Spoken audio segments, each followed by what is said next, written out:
The first thing that kills you in an outbreak isn't the infected. It's the belief that everything collapses overnight. That belief makes you abandon infrastructure that's still running. It makes you flee into the woods with a 3-day bag while the supply chain behind your grocery store still holds 4 months of staples. 5 phases of documented societal degradation, grid failure sequencing, the supply chain death curve, every historical collapse on record, the specific decision windows that separate survivors from casualties. Most people get the timeline catastrophically wrong. The ones who understand phase collapse still have running water, while everyone else is drinking from ditches. Here's the model most people carry in their heads. Day 1, outbreak. Day 2, chaos. Day 3, the grid goes dark and it's every man for himself. That model is a fantasy, a comfortable, cinematic fantasy, and it will get you killed. Venezuela didn't collapse in a weekend. It took 5 to 9 years of grinding degradation. Hurricane Katrina's cascade took days to weeks. Sarajevo endured 1,425 days under siege and never fully collapsed. Not once. The binary collapse model, where society is either functioning or gone, is the single most lethal misconception in outbreak survival. The real timeline is longer, uglier, and far more survivable than you think. But only if you understand the mechanism driving it. Let's talk about that mechanism. The Department of Homeland Security identifies 16 critical infrastructure sectors. They don't fail independently. They fail in sequence, and the sequence has an order you can predict. The electrical grid is the keystone. Every other system depends on it. But the grid itself depends on something most people never consider. It requires continuous human operation.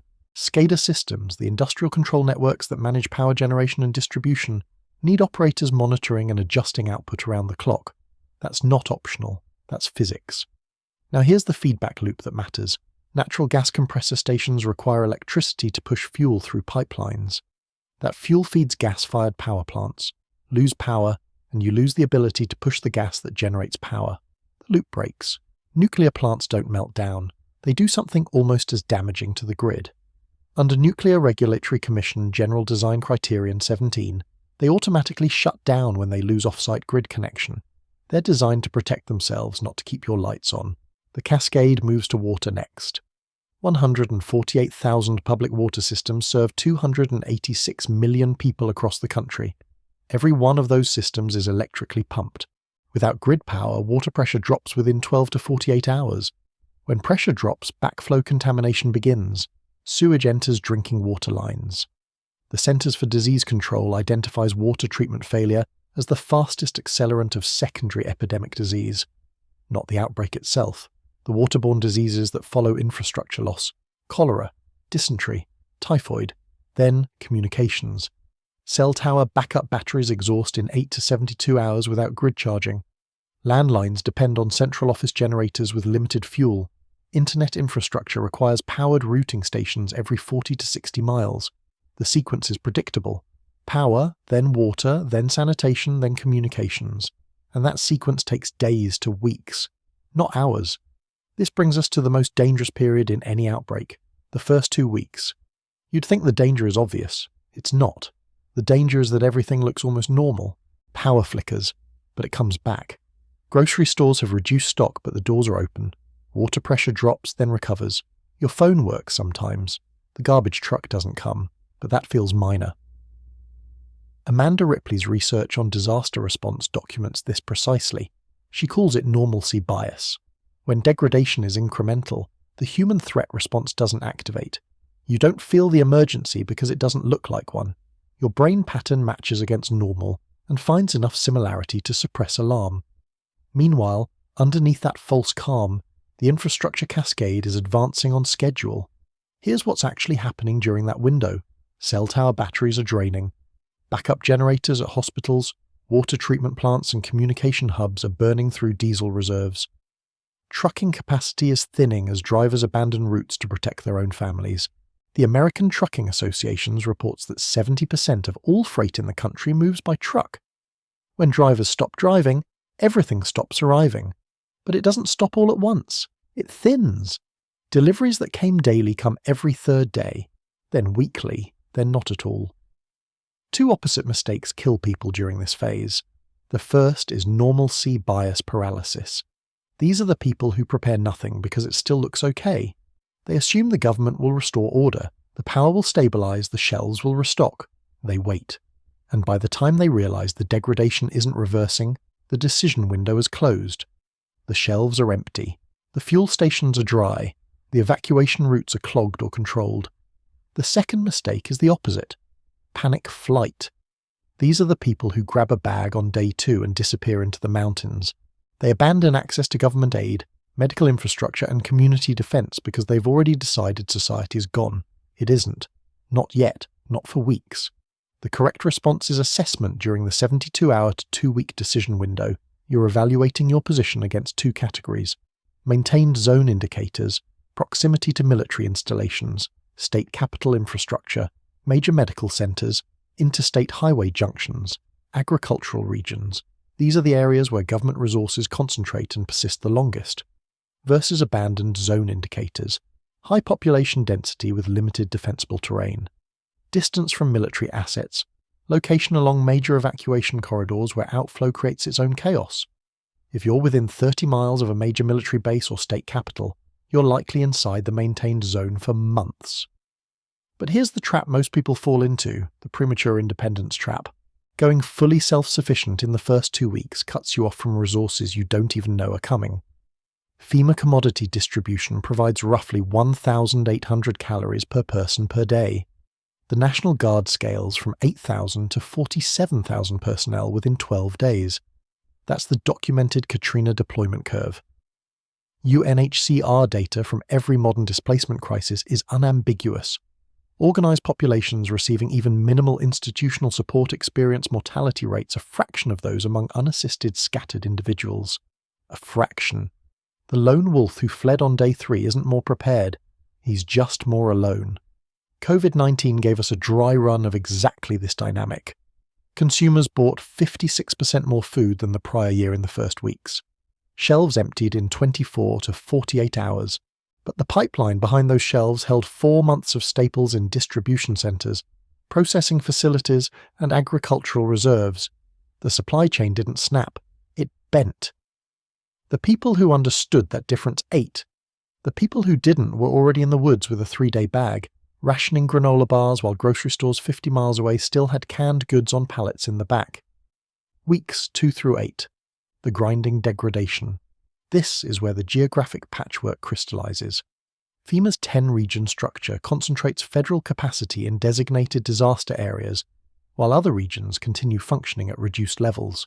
The National Guard and Active Duty Army, roughly 930,000 combined personnel, deploy according to established doctrine, but urban operations consume manpower at extreme rates. Army Techniques, Publication 5-19, and Marine Corps Warfighting. Publication 335.3 are explicit. Clearing operations against dispersed threats in complex urban terrain require force ratios of 10 to 1 or higher. A city of 1 million spread across 200 square miles needs tens of thousands of personnel just for perimeter security. Before clearing operations even begin, the military doesn't disappear. It contracts, strategically, deliberately. It pulls back to defensible, high-value positions and lets the periphery go.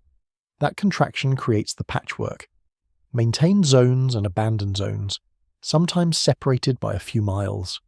The supply chain death curve accelerates through this phase.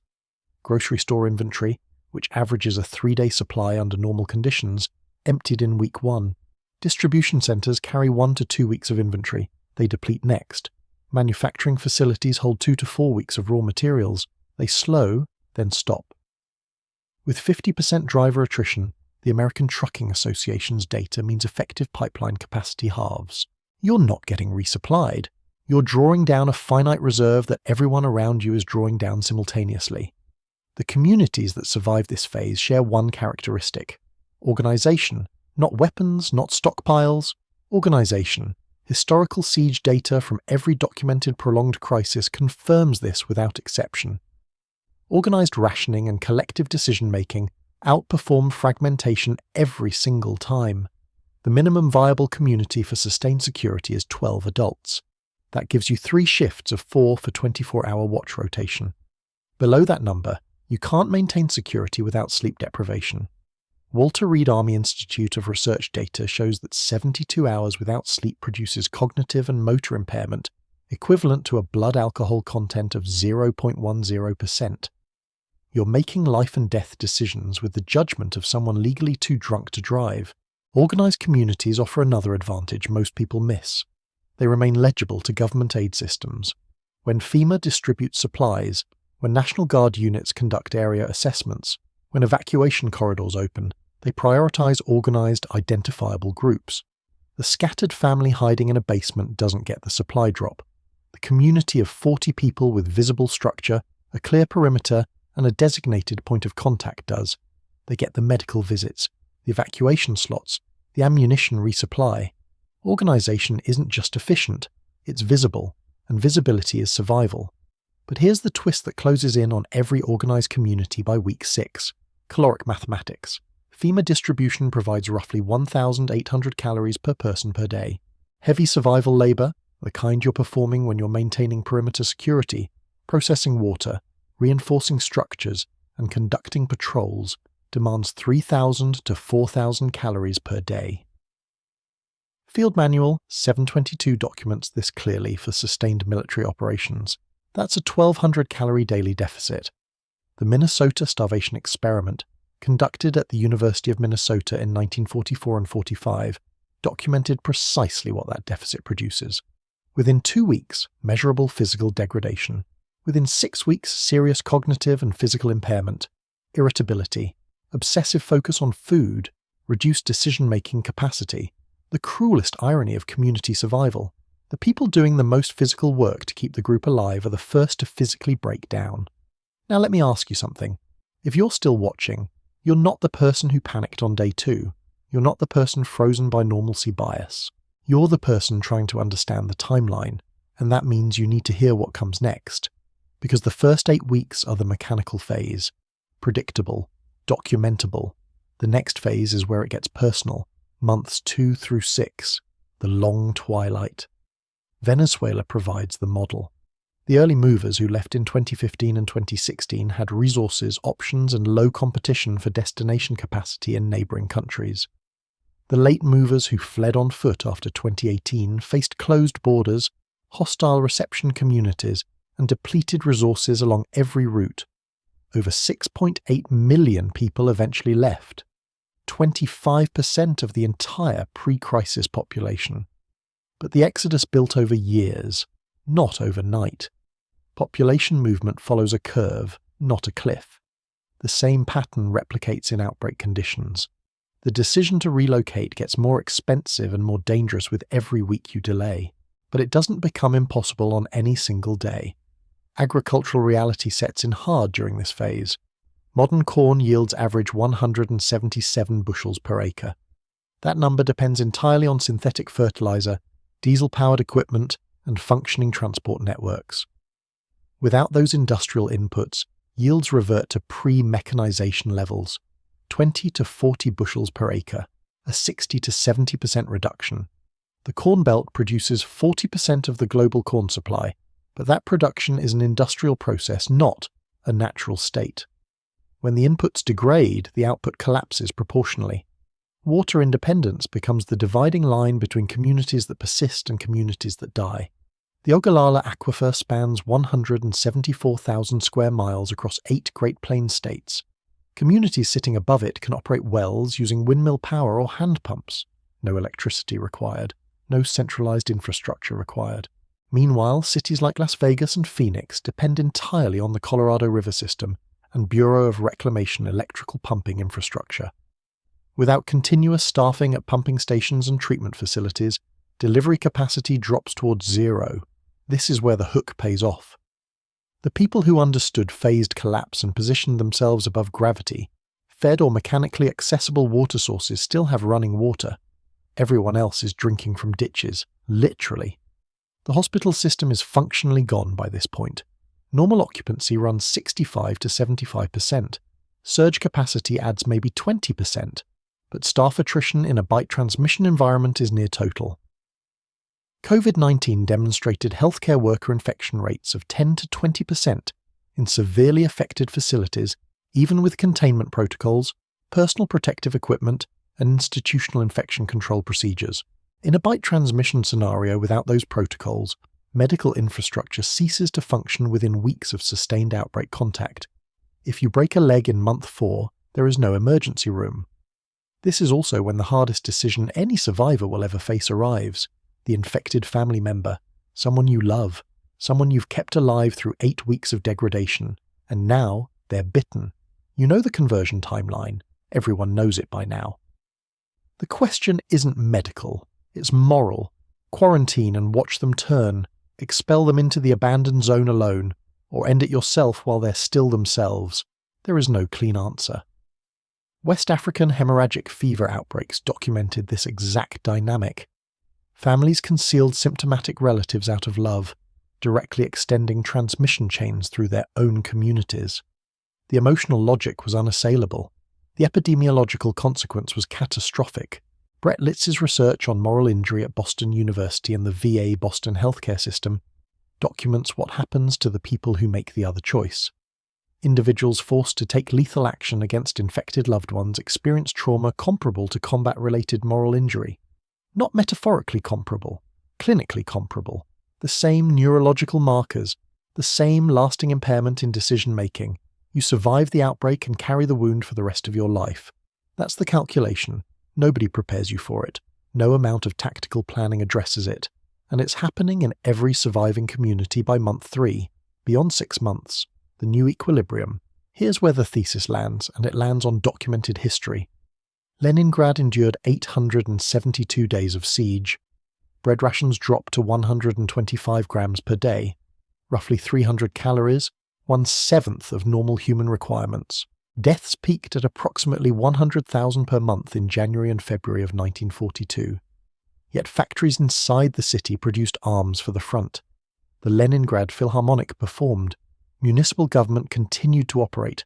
Sarajevo, 1,425 days, an average of 300 artillery shells per day, stripped of water, electricity and heating.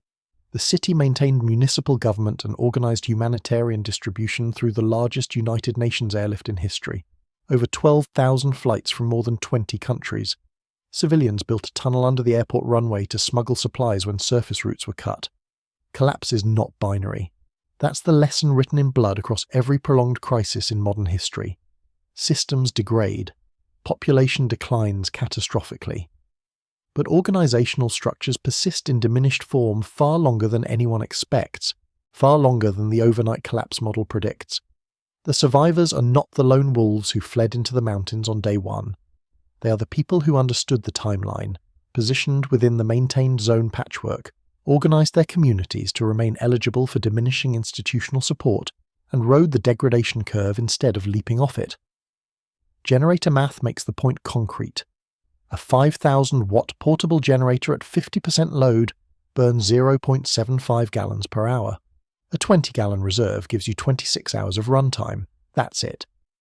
But a 250-gallon heating oil tank adapted for generator use provides roughly 14 days of continuous operation, or 30 to 45 days of duty-cycled use, running 4 hours on and 8 hours off for critical needs.